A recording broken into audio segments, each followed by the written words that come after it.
I'm Draken and this is the Draken Gameworks, and today we're going to be taking a look at Star Citizen. It's a game that I have been playing for a little while now, and this is the first time we're actually doing a video on it, which is quite an apt time at the moment because it is Invictus Launch Week, which in the game is this like a bit like a Navy Days like we have here in the UK down at Portsmouth Harbour, where basically the Navy for the United Earth Empire gets together and does this big sort of expo where they allow people to come in and see their various ships and see what's going on.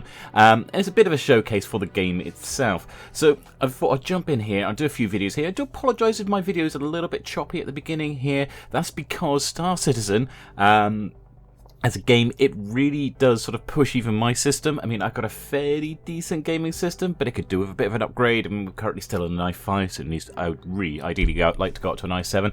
And at points, it does turn around. Even with this game is on its lowest graphics settings here, and it's really pushing my game system as it is. So it's something that I want to invest in the future because I really like this game. I want to be able to play this game properly.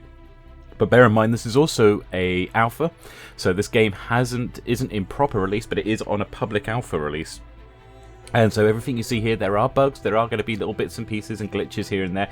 And as we go through this, I'm quite happy to turn around and show those as well, because we are talking about an under development game. But I just love here. So we're starting here on the planet of ArcCorp, which is a city that is the size of our planet. The city wraps all the way around the planet here, and it's got this really sort of cyberpunk sort of style feel here. You can see we've come in here at the night time, and you've got all these sort of neon lights all around us, and all these sort of big holograms sitting around. It very much reminds me of things like Ghost in the Shell and other sort of cyberpunk feel locations. And we're going to take the Sky Tram here over to the Expo Center. So what we're going to do is just run up to the front here, because it's going to be a perfect vision here to be able to take in the city of ArcCorp here. And this is going to take us to the Expo itself. Now there's a convention center that's on the outskirts of Area 18. So this is Area 18 on ArcCorp. And on the outskirts there's a convention center. It's only ever opened up whenever there's something to be put in there. So like for this week there's Invictus Launch Week. So they've opened up the convention center just for this week. And then say if they have any other events, they might reopen it. Other times it's not accessible. But to get there, we have to take these fantastic little sky trams, and they do sort of generally tend to remind me of like these old like sort of airport transport vehicles you sometimes get when you're going around, flying around to different international locations. But there's the Expo Center straight ahead of us. It's that big round building in the center, and as you approach up, you'll be able to see all the Invictus Launch Week banners draping off the side there as well. And there's this wonderful little take in here. So what I'm going to do today is I'm going to be doing a number of videos over the coming week showing each day, because basically they're changing around which manufacturers are going to be inside the expo each day. So I want to do a video for each of the different days and how the center is set up. This one's going to be a little bit longer maybe than most, because we're also going to have a look at what's in orbit as well, because there's something for Invictus Launch Week that's occurring in orbit.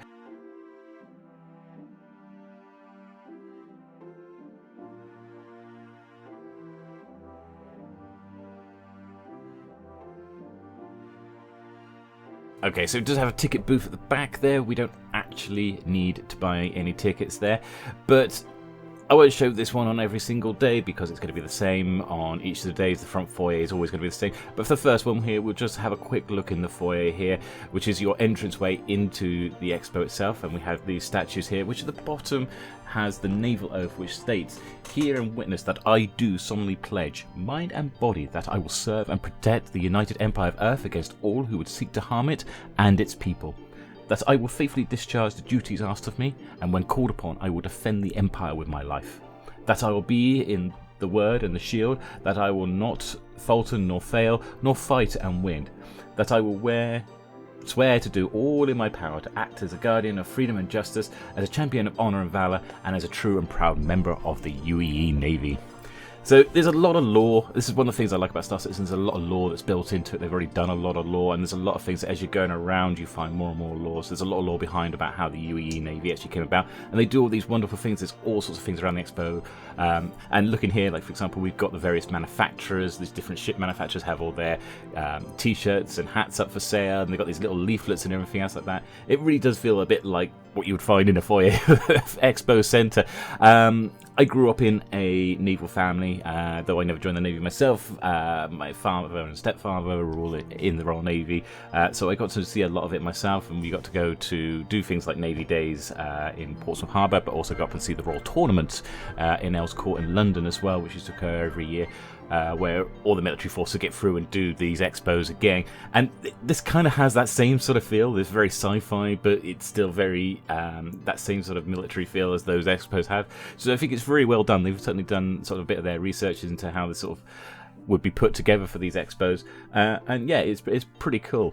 And you come over here, we've got all these like little displays. Here we have the 999 Squadron, or 999th Squadron. No, that's not the Emergency Services Squadron. I know 999 is our emergency number here in the UK, but that's actually a test squadron for the 18th Battle Fleet there. And then again, I love how they've done it with like all these little models that sit there coming out, and they make it look like you might actually see something like this at a sort of an expo if you're at a science fiction sort of style expo. There's a wonderful picture here of a Javelin here as well, which we'll get back to a bit later on in this video. And meanwhile, we're going to take the lift down, and these lifts are going to take us to the various floor. A little bug there of another wall jumping through the back of the lift there, but it does vanish. But there are two halls on the first day. So on the first day we have a ship hall, and there is also a vehicle hall. So we're going to have a look at the ship hall first.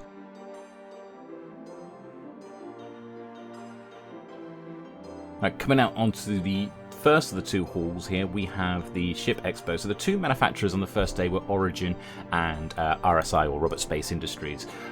Origin don't have a lot. This is meant to be a military expo, so all the ships that are on display here are going to be military vessels, or something that has a relation to the military.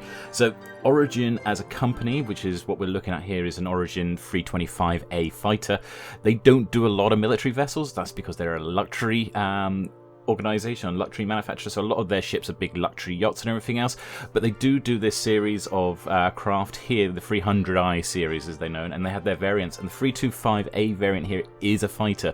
So this is why there's only one Origin ship here. The Origin do build several others. I actually own the 315P variant of this, so it's a slightly different variation on this one, and the main difference between what you see here and the version that I actually own is that the front cannon here is missing on mine, and instead has like a little utility pod tucked into the front there. I believe it's a tractor beam or something like that. It doesn't actually currently function in game, but it's a functionality that's going to be added later on. After visiting the Origin ship at the beginning there, we can then come down, or we came down into this area here, where Robert Space Industries then has a number of their other ships on display here. Starting with here at the front here is the Mantis. Now, Mantis is not a ship that I particularly like myself. I'm not particularly impressed with the style and design of it. Maybe myself, others may disagree with it. It kind of looks cool from the top when you look at it from a top angle, but I mean, from these sort of angles, it doesn't really do a lot for me in its shape and design. That's fine, different people have different opinions on the choices, but what it does have is at the back here is this quantum enforcement drive system here. So this quantum enforcement system here is designed for pulling people out of quantum travel, so it's really useful for basically stopping people when they're moving really quickly between planets, so that you can then attack them or do whatever you need to do or scan them. Moving on to the next thing here, we've got a Constellation Aquilla. These are several constellations here. They're all built by Robert Space Industries. There's various different variants on it.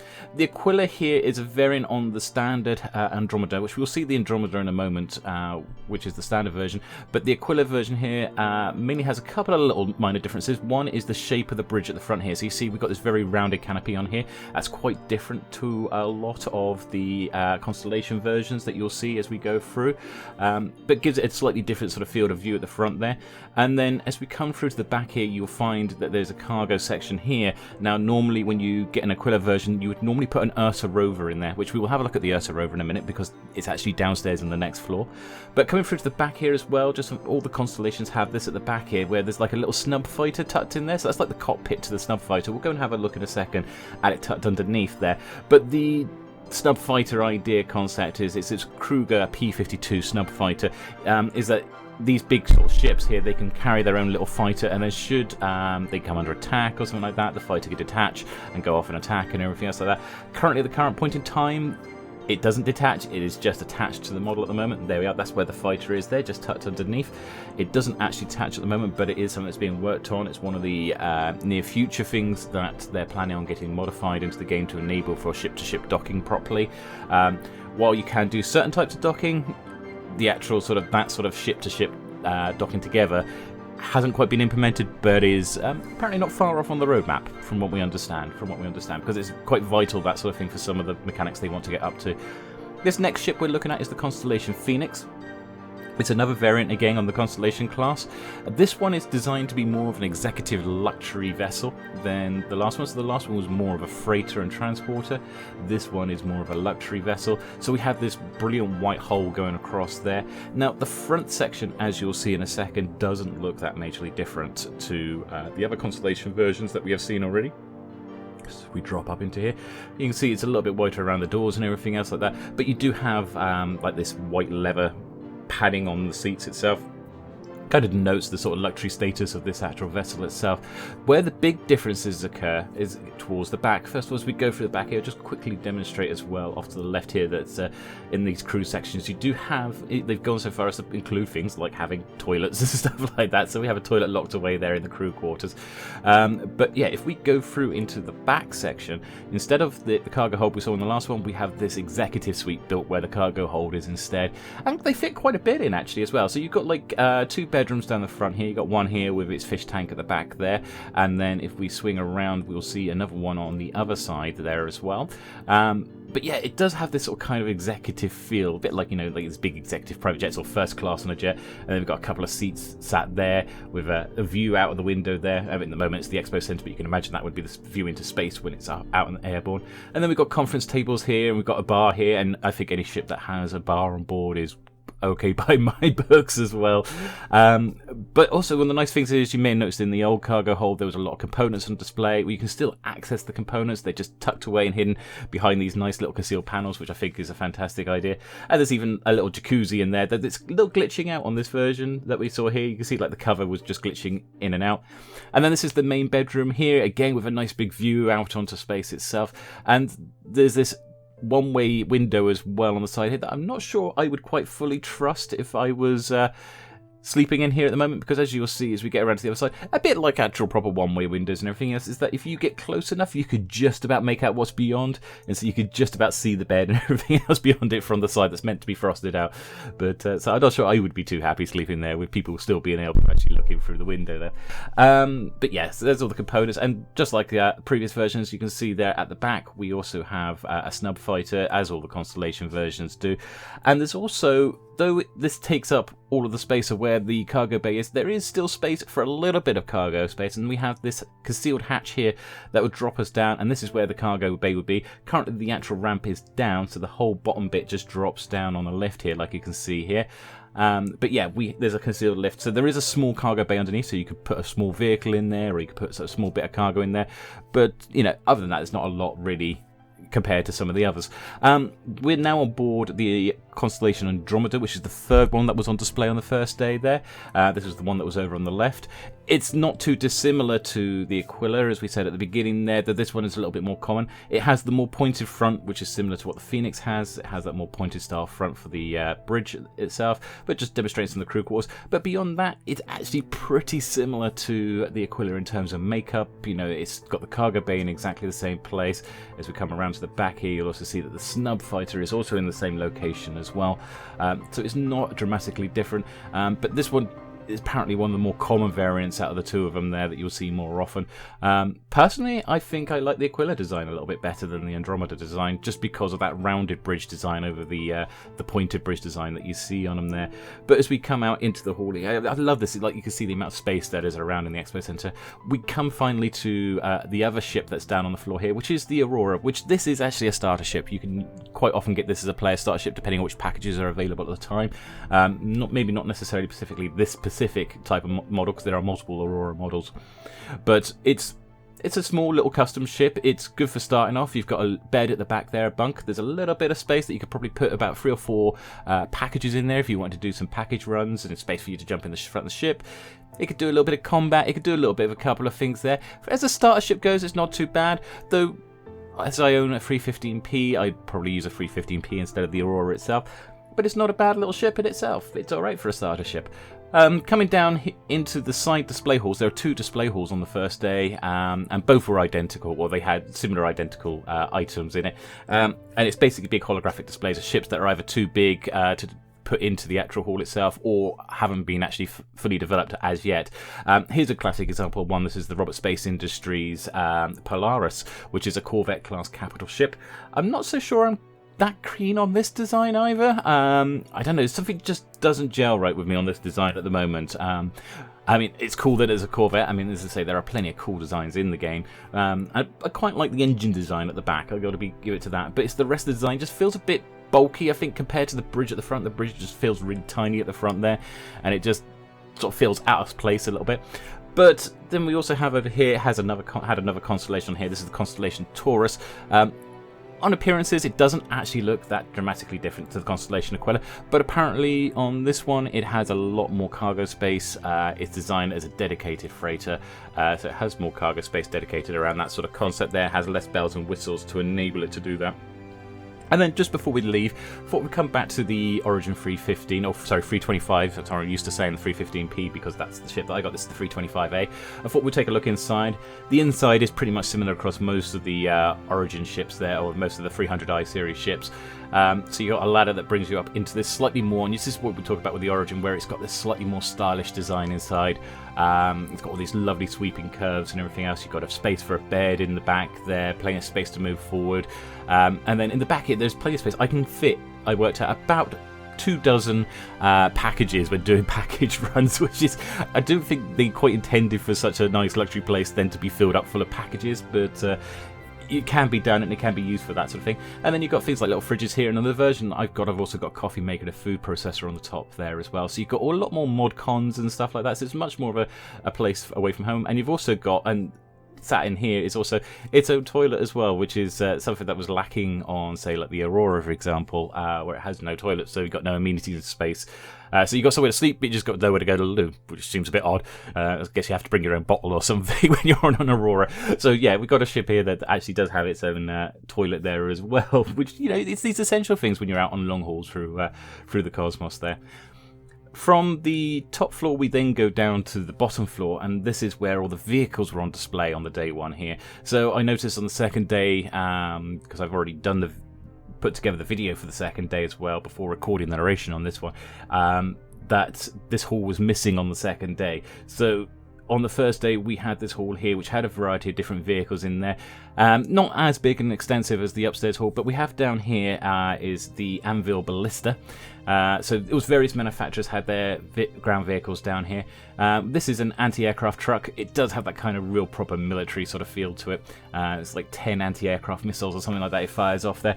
There are two other variants on this one as well, which is known as the Snowblind and the Dune Stalker. From what I can work out, they are just basically variations for snow and desert sort of style climates and stuff, so they're a bit more suited for those. But it does have that sort of articulated feel that you might see out in the field in modern day real military, and it's really, yeah, it is a pretty cool thing. Then we come over to Tumbril, and I thought I'd stop quickly and have a look at the symbol, because that was a really cool way of doing their symbol, the way it's sort of levitating in the middle there. But these are their Cyclone series, so they've got 3 different variants of the Cyclones here. I'm not so sure I'm happy about these Cyclones myself. I mean, they kind of look like they'll be fun to drive and run around in a bit, but the one thing that always just gets me to every time looking at them, I'm fine with everything else, it's just that the front feels exposed. It's so open at the front, there's no roll cage or windscreen or anything else at the front there. So, you know, all the dirt's going to be flying up into your face if you're driving one of these things, or you're putting yourself in danger at the front there. So I'm not sure I'd want one of these. But this, I would. The Ursa Rover, I quite like this design. It's quite a chunky sort of thing. Again, it comes with the Constellation Aquilla, but you have a rear loading ramp here, as well as a side ramp. And you've got space for 4 people to be tucked in the back here, which is quite cool. Then there's a little locker here. I did wonder if it might be the toilet in here, but it's not. It's a locker. So you could be putting some more like weapons here. And then you've got space for another 2 people at the front here. This looks like quite a fun little buggy here. This I would be more happier driving than the Cyclones, if I was perfectly honest myself. I think that may be a theme coming on, that I like driving these big transport vehicles. Like the upstairs halls, we have 2 hollow rooms as well on either side. The first one over here is the new Origin G12 Rover. This is something that was only very recently announced that they're under development. It hasn't been built yet. So this is just a concept design at the moment of how they plan it to be looking. They do have a bunch of models so we can see what they're like. I'm not so sure on these myself again either. I think that's a running theme with a couple of the ships here and a couple of things here. But Origin, I really do like the design of ships. I like, for example, the 300i series that Origin do and the 890 Jump. But I'm not so sure about the lines on that rover. I can see it being quite a cool NPC vehicle, but I wouldn't be something that I'd want to drive myself. On the other hand, this I would. This is the Tumbril Nova tank. I mean, it's just a tank. It's fun. You know, who can't have fun in a tank here? So it's got cannons on there and missiles on the back there. This I could see myself driving around and having a lot of fun with. It looks pretty awesome. Now you can probably see one of the things with Star Citizen, for those of you who don't know, is that they recently introduced a 3.9 survival mechanics in which that you get hungry, you get thirsty. It's not like too much, so it's always getting in the way, but every now and then you'll start getting the little things saying you're hungry or thirsty and you have to go get yourself fed. The only problem is, as you saw there, going around the food stands at the Expo, they haven't actually set up the food stands at the Expo to be able to buy food or drink from, even though there are food stands there. So we have to nip back to the city to go and get ourselves fed. And this is going to give us a perfect opportunity then just to jump back on the Skytram and head straight back across the city and just see the city in the daytime. So we saw it through the night with all the neon lights. I think it was absolutely beautiful, but you get to get a bit more of an appreciation of it. And don't forget that this is my computer running this on its lowest graphic setting. So this is not a high graphic setting that you're seeing here at all. It's at low detail and everything else like that, because even though I've got like a 1070 and 8 gig of graphics card and everything else, I mean, I'm running on an i5, and really this is something you want to be putting on an SSD drive, and I got an old SSD which is only big enough really to hold the operating system. Is not really big enough to hold multiple computer games on there as well, which is a bit of a shame. I could probably do with a bigger SSD. So there's something, that's my own personal investment for the future, but you still get to see this sort of city as we go across here. And then you can go and get these get drinks and everything else. I managed to find a little stall there off to the side. Took me a little bit of time to find someone that was going to sell me a drink, just to deal with my thirst there. And we just neck it all down there. One of the things I have noticed in the game, you will notice here, is that we'll just chuck it on the ground there. Yeah, you know, don't need to put it in a bin or anything else like that. It's there's no mechanics being put in the game yet to enable you to actually chuck your rubbish away properly. So the game just has you drop it on the floor like a litter bug. I'd like to actually see in the future that you can actually interact with the bins and put your rubbish in the bin, and maybe have like little, you know, when you've got guards around and everything else, if they see you chucking stuff on the floor, that you then get fined for it. I mean, the game has a legal system in it, with everything from fines up to imprisonment. They actually have a prison gameplay in this game and stuff, but and we're only touching here in this video literally just the Invictus launch week here. There is so much more which I'd love to show you guys as well, actually, over the coming weeks and months. Actually, I think I'll probably do a few more of these videos because I quite enjoy doing Star Citizen. I quite enjoy playing Star Citizen. I just don't haven't been getting around to doing videos on them, so maybe that's something we can have a look at. Now, I had a bug as well. This is talk about the bugs. I've had to recently reset my account, but before I did, I had lost all my ships, so that was a bug that had come in. Apparently a character reset will sort that out. But when I'd lost my ships, I did have access to this. It's an Avenger Titan. So this isn't actually one of the ships I would normally get to fly, but I thought I'll quickly borrow this one anyway. I much prefer, again, the 315p that I have, but in some senses this has more space in the back. It's got all this cargo space in the back of the ship. And then if we go through into here, then we've got a little utility area, but it just feels a bit more basic. There's no toilet in there again, so like bring your own bottle again in there, and it hasn't quite got the luxury that you saw in the Origin version of the ship. So I much prefer my Origin version of this, even though it's got slightly less cargo space than this one does, the Avenger does. But I also own a Freelancer Misc, which has a lot more cargo space, so if I do need to be doing cargo running, then I'm just going to take my Freelancer out, so I don't really have much need for the Avenger Titan here. So we're getting ready for takeoff here. We're going to go up and have a look at orbit, because there is, though we've had a look at today's Expo, up in orbit there is also a couple more elements that have come out for Invictus Launch Week. So taking off from Area 18 here, you can see the door slide on the side there. Always intrigues me that the people at the front there just don't get out of the way when the ships are taking off. They just sit there, you know, big ships about to blast overhead, not a worry in the world. But here we are leaving from Area 18. You can see the starport directly behind us there, and then if we sort of pan around here, you can see the rest of the city sort of going off into the distance, and it just looks beautiful. It just looks stunning. Then that's one of the things with Star Citizen, is it does. There are many of these wonderful visitors and scenery and everything else like that. The amount of pictures I've turned around and just taken, I've been like out doing something and I just needed to take a screenshot because it just looks absolutely beautiful.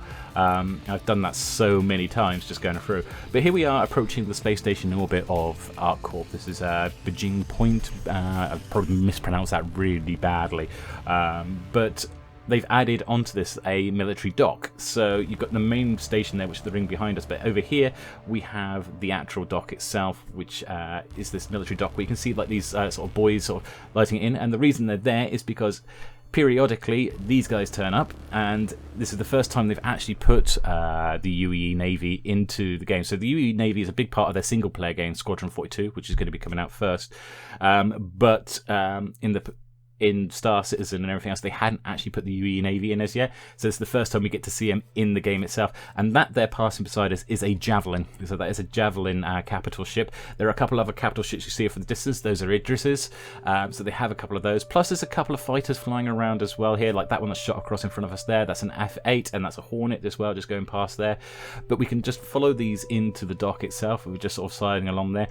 Seemed a bit jumpy when I was doing it. It sort of didn't seem to want to just smoothly fly along. The ship was just a little bit jumpy on its approach. And you couldn't actually take a ship right up to the other ships when they get to the dock. So to do that, what you have to do is jump out of your ship itself, like I'm going to do here.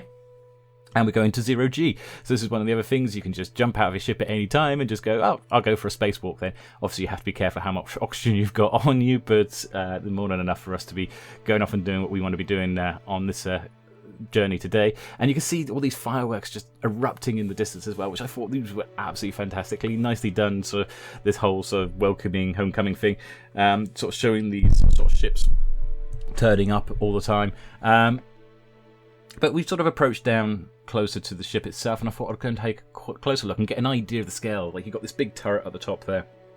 This up here is going to be the bridge on the Idris, and I wanted to give people a sense of scale. So I floated up as my character up to the bridge here. This is actually like a little side sensor pod we're first approaching, but you'll see me go around to the window in a second. But you get sort of an idea and impression. The ship is pretty big. It's a pretty huge ship.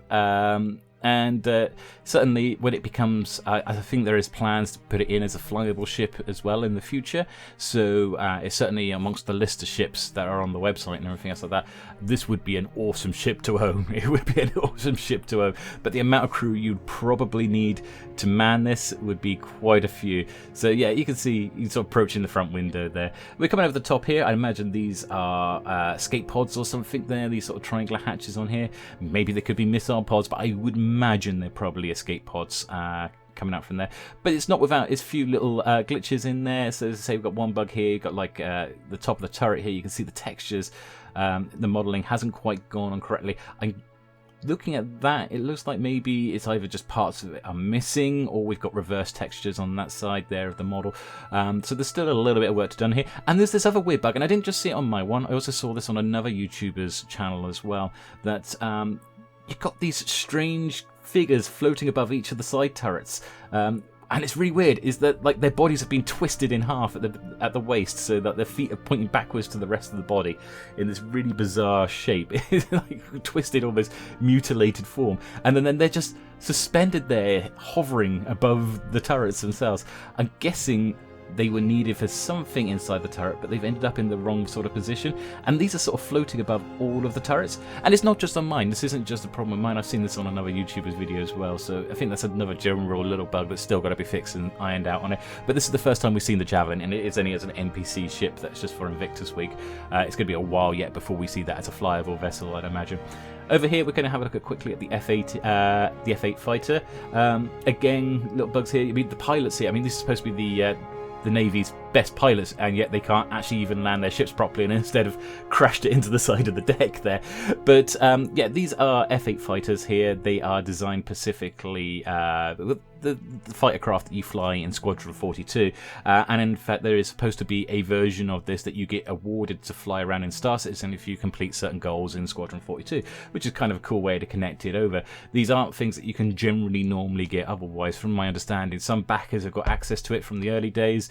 Other than that, the only other way is through Squadron 42, from my understanding. But the red coloration on this is supposed to be symbolism of that this is like the sort of like their special squadron. I've heard somewhere people saying a bit like you know, Britain's Red Arrows and stuff like that, or America's Blue Angels and that sort of stuff. To fly around and do formation flying and everything else. But then after they've sat here for a while, there's the Idris in the background there. I did go over to try and have a look at it, but when I went to go and look at it, it was already taken off by this point. Once they've sat around for a little while, they do then begin to lift off and take away. And again, with much more fanfare, with a lot of the fireworks blasting off in the distance here, and I thought I'd leave it there at the end here with the fireworks just erupting in the distance as we're floating back to our Titan there. I've quite enjoyed doing this video. It's quite fun to share Star Citizen itself. I quite enjoy it. I hope you guys have enjoyed it, and if you have, please just drop us a like and pop over and subscribe. I'll probably do a few more Star Citizen videos amongst the other types of videos that I'm doing. I'm certainly going to do one for each of the Invictus days. I've got a second one lined up already for doing the second day, where we'll be looking at Anvil and its various ships. Have a good day all. Take care. Bye.